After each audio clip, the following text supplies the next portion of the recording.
Now is retired General Jack Keane. He's a Fox News senior strategic analyst, and you were here with me the entire press conference, so I benefited greatly. And maybe you could share with people a little bit on your thoughts about Russia. Let me just play a little bit in case people missed it from the top. This is what President Trump said about 10 or 12 days from now is when he expects a new ceasefire deal. Watch. I'm disappointed in President Putin. Very disappointed in him. So we're going to have to look, and I'm going to reduce that 50 days that I gave him to a lesser number because I think I already know the answer what's going to happen. So what do you take from that when he says, I think we already know the answer to what's going to happen? Yeah, sure. I mean, when it comes to Putin here, I think the president exhibited unbelievable patience, really, in trying to work something out diplomatically. And obviously he's frustrated. Putin wanted him to be frustrated, but Putin was calculating that Trump would maybe walk away and not support Ukraine. Quite the opposite has taken place. So we're moving, the president has come to the conclusion that diplomacy is failing, and he's willing to turn towards confrontation. So he's strengthening Ukraine's ability to defend itself. Meanwhile, all during his negotiations, Putin actually escalated the war, particularly against the civilians in Ukraine, hitting those major cities. Our audience has seen that every single day, sometimes hundreds of drones and very accurate ballistic missiles, which cause casualties. So increasing Ukraine's ability to defend against that, and it goes unmentioned at times because we have a tendency to talk about what's happening on the battlefield. Over 13,000 Ukrainian citizens have died in this war.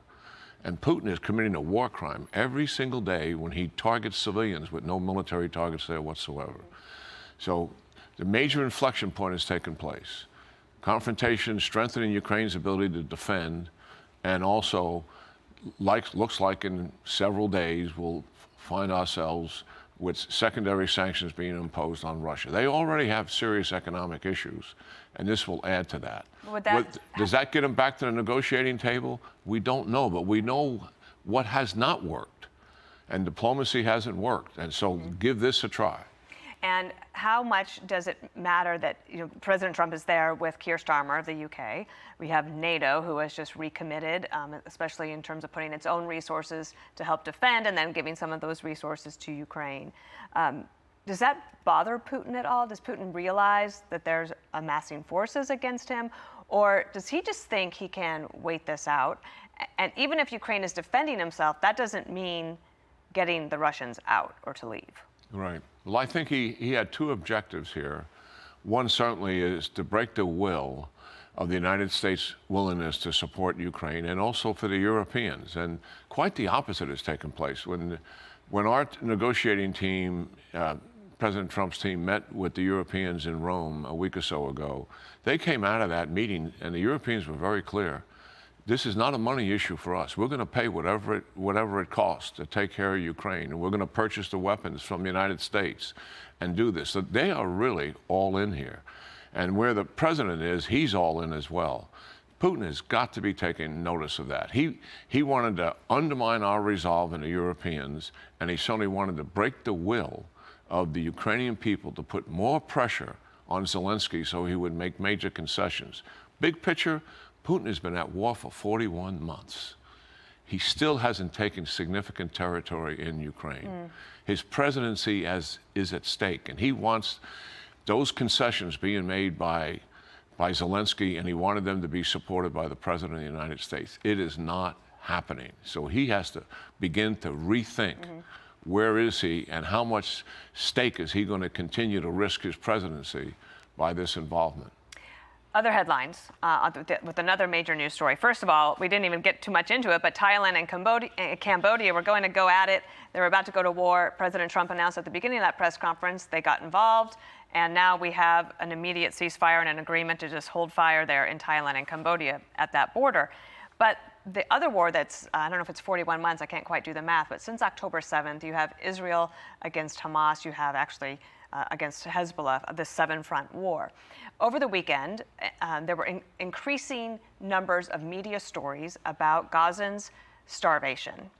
And just in the last hour, while he was speaking, it come to find out that some of these photographs of children starving turn out not to be children starving, but children dying of cystic fibrosis in Italy, for example. So the media, in some cases, exasperating it. But President Trump said he's seen for himself there is some starvation going on, and he said that the United States will get involved somehow. He didn't detail it, but apparently that's to come to try to get more food into Gaza. What can you tell us about that? Yeah, well, I think the Israelis have maintained from the outset that the humanitarian crisis, they're not suggesting it doesn't exist, but they believe it's been exaggerated. And you have concrete examples of some of that exaggeration. But I think to pin the rose here on who's responsible, I mean, well over a month ago, negotiations began with Hamas and the Israelis through intermediaries. And Hamas just walked away from that. They wouldn't cut a deal. And the reason they're not cutting the deal, the president is absolutely right. 20-odd hostages left. They took these hostages at the very end to ensure their own survival, the survival of the leaders. And that's kind of where we are now. And I think that's why they stiffed the negotiators. And we don't have this humanitarian crisis if they were able to go to a ceasefire some 5 or 6 weeks ago. And obviously that food would start to flow. Where we are in humanitarian relief, Saturday, 250 trucks. The Israelis are stopping any hostility for 10 hours a day to permit these trucks to get in there in much larger quantities. They normally average 600 a day when things are flowing properly. So I think this crisis that we're in will get some relief here this week, quite dramatic relief. But the major problem is still there, Dana, and you know it. Hamas is still there. There's thousands of fighters, a lot of teenagers now carrying guns, but they're committed to kill as many Israeli troops as they possibly can. 20 hostages remain, 30 deceased remain. So the same problem is still there. And that's the challenge ahead. How do you manage that problem, defeat Hamas, and still get the hostages out alive? That is a tough equation. Right.